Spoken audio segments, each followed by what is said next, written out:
جب تک کورٹ سے یہ ثابت نہ ہو کسی کورٹ سے کمپیٹنٹ کورٹ سے کہ یہ صادق اور امین نہیں ہے، اس کے علاوہ آپ اس کو یہ نہیں کہہ سکتے، آپ اس پہ کوئی پابندی نہیں لگا سکتے. 63(1)(f یہی کہہ رہا ہے ہمارا کورٹ کی ڈیکلیریشن ضروری ہے. بالکل ٹھیک بات ہے.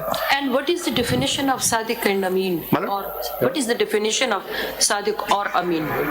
اس میں ایک چیز دیکھیے گا، یہ جو سب کوئی مرڈر کر کے آ جائے کوئی وہ نہیں شمار. کلوز 2 جو ہے نا مولانا وہ بہت ضروری ہے اس کی، کیونکہ اس کلوز میں پیرا ڈی اینڈ ای جو ہیں ان کو تو اپلائی کیا گیا ہے مسلمس کی حد تک، ایف کو نان مسلم پر بھی اپلائی کر دیا گیا ہے. یہ بہت اہم بات ہے جو ہمیں، یعنی ایک نان مسلم بھی ہی is bound to be sagacious, righteous, non profligate, honest and امین. اٹ مینس کہ امین کا جو لفظ ہے اس کا وہ میننگ نہیں لینا چاہیے جو اسلامک کانٹیکسٹ میں ہے.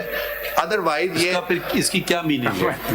مطلب امین کا جو ڈکشنری میننگ ہے ہی شوڈ بی امانت دار، ہی شوڈ بی امانت دار مائی لارڈ، ہی شوڈ بی امانت دار. امانت دار اسلام میں امانت دار کا لفظ نہیں ہے، لیکن یہ کیونکہ مسلمانوں پر اپلائی نہیں، یہ بھی مسلمانوں کے علاوہ نان مسلم پر بھی اپلائی کیا گیا. کہتے ہیں یہ نہیں ہونا چاہیے. نہیں، میں یہ کہتا ہوں اس کا مطلب یہ ہے کہ یہ اس کے وہ میننگ نہیں ہیں جو اسلام میں لیے جا رہے ہیں، یہ وہ ڈکشنری میننگ ہے، آرڈنری ڈکشنری میننگز جو اپلائی ہونے چاہیے.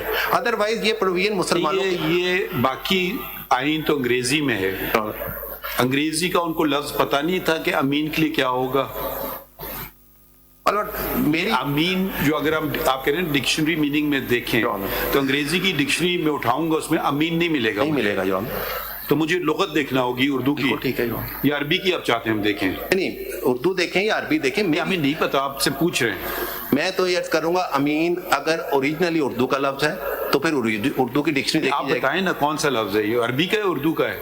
یہ تو اردو کا لفظ ہے لیکن اس کا اوریجن جو ہے وہ عربی ہی ہے، عربی سے ہی اس کو لیا گیا. اوریجنلی عربی کا لفظ لیکن اب امین پاک اردو میں بھی استعمال ہو رہا ہے. جنرل ضیاء کو امین کا انگریزی لفظ پتہ نہیں تھا یا ان کے لا منسٹر کو نہیں پتا تھا؟ نہیں، ان کو پتا ہوگا یا نہیں پتا ہوگا. نہیں، I'm just trying to understand نا. باقی سب انگریزی میں لکھا ہوا ہے، یہ ایک امین آر دیا. اس کا مطلب ہے کہ یہ وہی اسلام میں جو استعمال ہوتا ہے صادق اور امین، اس کا مطلب وہی ہے.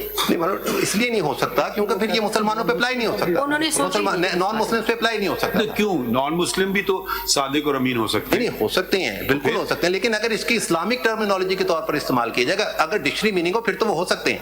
اگر اسلامک ٹرم کے طور پر استعمال کیا جائے گا پھر یہ نان مسلم پر اپلائی نہیں ہو سکتا. یہ جو ایسی چیزیں صرف کنفیوژن کے لیے ڈالی گئی ہیں، کوئی وجہ بھی تھی؟